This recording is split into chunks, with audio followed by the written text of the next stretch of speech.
Hey there, and welcome to That's Audacious, where we share entrepreneurial stories from amazing leaders to inspire and motivate you to be bold, brave, and audacious.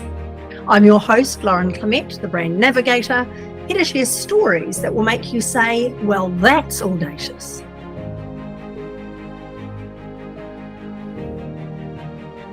Welcome to the podcast. Today we have the fabulous Sandra Nomoto. She's the book whisperer for authors with impact, and she's a vegan hype woman as well. She's authored 2 books herself, including the world's first vegan marketing book, Vegan Marketing Success Stories in 2022.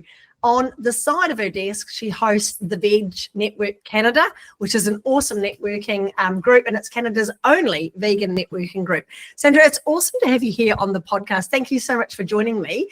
Can you tell me a little bit more about how you got started, how you chose that niche, and what got you into what you're doing?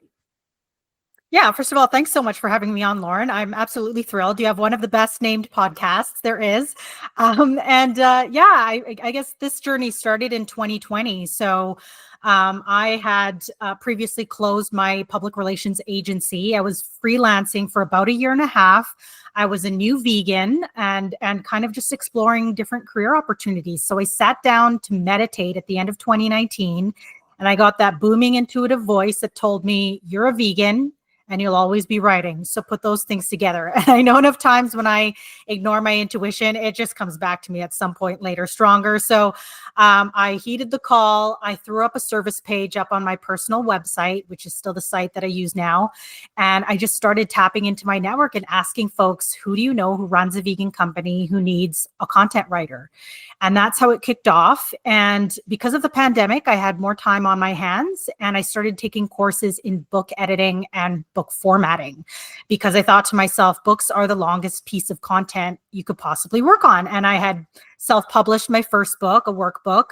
And so kind of fast forward 5 years later, I've got sort of 2 buckets of clients that I work with. One are vegans. So I help them with administration, content writing, PR, and of course, book publishing. And then the other folks are authors, so they may not necessarily be vegan. And I help those folks with ghostwriting, editing, and formatting. So yeah, my life is now kind of centered around veganism, books, writing, marketing. That's my world. I love it. I love the fact that it was a moment of, look, let's just sit down and meditate on this. Let's let the universe deliver to me what I need. So often I talk to people about just go and sit under a tree. Go and sit under a tree or take some time out, navel gaze just for a little while and figure out what comes naturally to you. So I love that part of your story that, hey, let's combine these 2 passions that you have. And it's such an awesome niche. So many people I know start a business or start building their personal brand and building their profile, and they do what I call trying to help every Mary in the dairy. They're just going after anybody who could possibly fall into their world.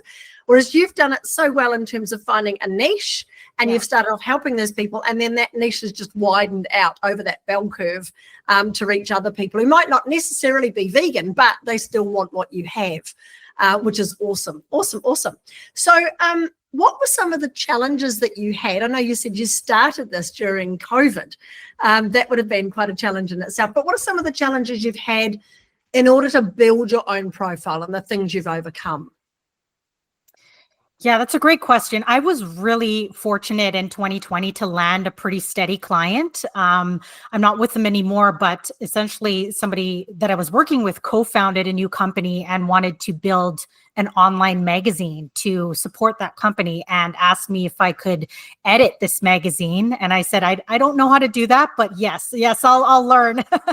And I was with them for roughly 2 years, and I've actually been trying to get back to that to those financials because it actually really was my best year. But in terms of personal brand, that's kind of grown organically because definitely after I closed the PR agency, a lot of people knew me as that PR woman, and I kind of had to rebuild myself. yeah, just with my own name. And so I'm definitely known in the vegan world now. But it is because of the second book that I published almost 3 years ago now, which is the first vegan marketing book in the world. There still has not been any that have come out since then. And even then in the vegan business world, there are only 4 books, including mine out there. So actually niching down and publishing the first book of its kind really helped me catapult my name in the vegan world. And then now it's just a matter of now expanding and to reach authors, other types of authors. So I've been working on that. And that's one of the reasons I contacted you, because you're so well connected with speakers and authors. Because yeah, if you're a speaker and you're looking to get on more stages, a book will really help you do that, because that's what happened to me. I have 0 goals to become a speaker, but after publishing my book, the speaking invitations just came to me, and not all of these were unpaid. Some of these were actually paying quite well. So yeah, that's kind of how my I guess my career journey and personal brand have evolved. Brilliant. I love it. It's funny, isn't it, how when we have that instinct, and often we sort of put it aside and go, oh no, that won't work. And yet it really is a case of being very simple and straightforward, isn't it?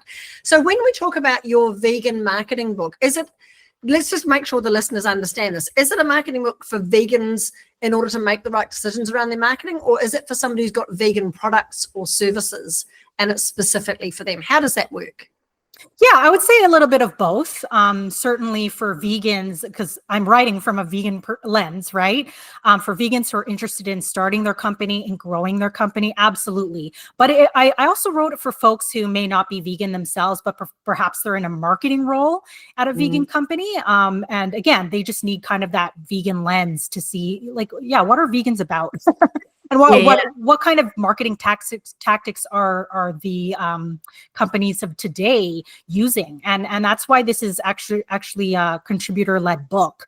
I had close to 50 contributors tell their stories and tell me what's working for you right now.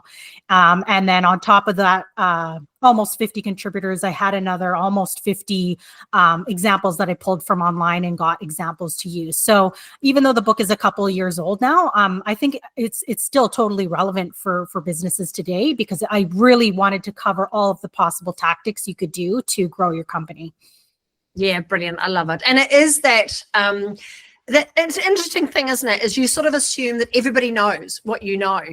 And they really don't. There's a small percentage of the population that know about your niche and have those. You've also got that background in PR as well. So, and understanding and knowledge of marketing. So you marry all that stuff together and you've got quite a unique knowledge base there. So what would your advice be to somebody who was looking to be a bit of a thought leader? They are thinking, okay, what a great idea. Having a book would be awesome. It's a fantastic business card for me to have as a thought leader or a speaker. It puts all of my IP and my knowledge in one place that people can access. I can create a bit more impact. What's the first step for somebody to consider when they're looking at creating a book around their thought leadership? Yeah, about 5 ideas are coming to me right now, but yeah, I would say the first idea I think is like nailing down that exactly what you asked me, like who is that target reader that you really want to reach. And even with my book, I was thinking, like, you know, the types of clients that I want to have. That's exactly why I wrote this book, so that maybe I could get some clients out of it, right? So I think it's really important to nail down that, you know, primary or secondary reader, because that will really help you later on with the marketing as well. And from there, come up with an outline. I think the outline is just it's your map, your guidepost, you know, the journey that you're going to take the reader along, and that'll help you, you know, just really write the book. And then what else was I going to say? And then just absolutely the idea for the book, and that's, it might come hand in hand with the reader and the outline, but that's where I would start. Yeah, brilliant. And I mean, you did such a great job of working your one out in terms of contributorship. And there's so many great stories out there and so many great case studies. I know my, I can't remember which book it is, my 8th book, I think it was, has got so many stories in it about all these different brands. And that's what I really loved, was the storytelling and the sharing of other people's experiences. So it's not just a case, is it, of someone thinking, oh, I have to write the book. You can simply just interview people and share their Yeah. stories or have them contribute ideas and testimonials to your book as well. Now, one of the things that we find when it comes to creating content, and it's in this day and age, everybody's asking the same question, AI. How does AI fit into this?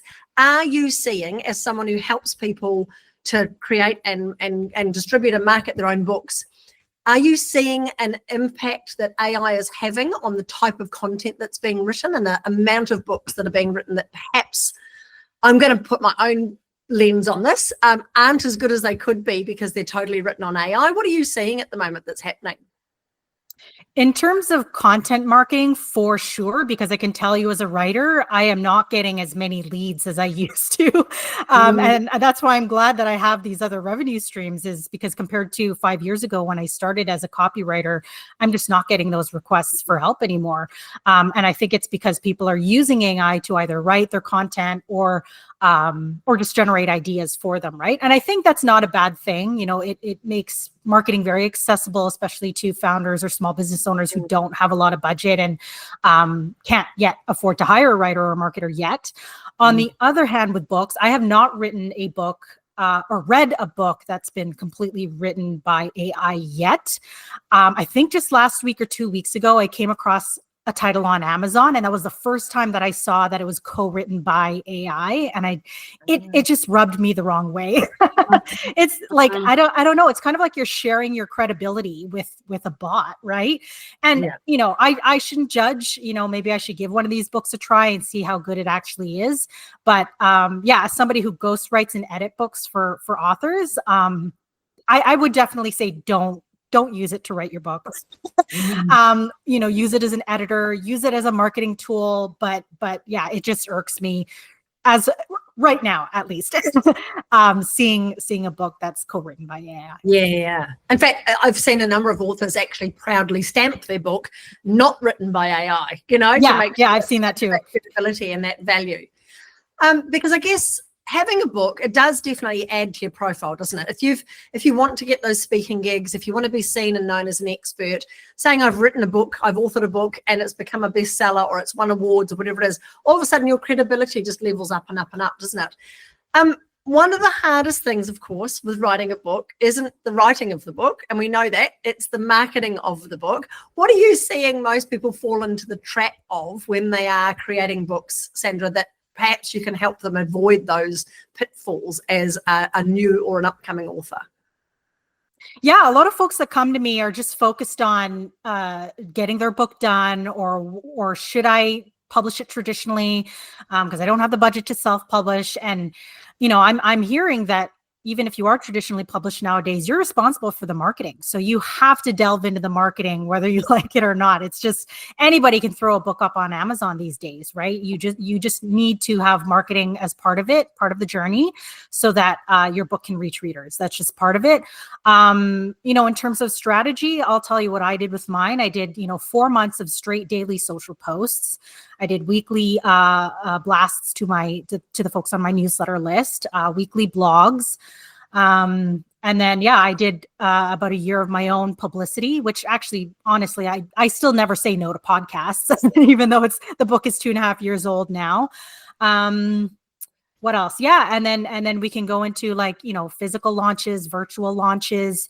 But really, I would say, yeah, you should have a digital and kind of an in-person strategy when you're putting out a book. And I think a good combination of those things should get you off to a good start.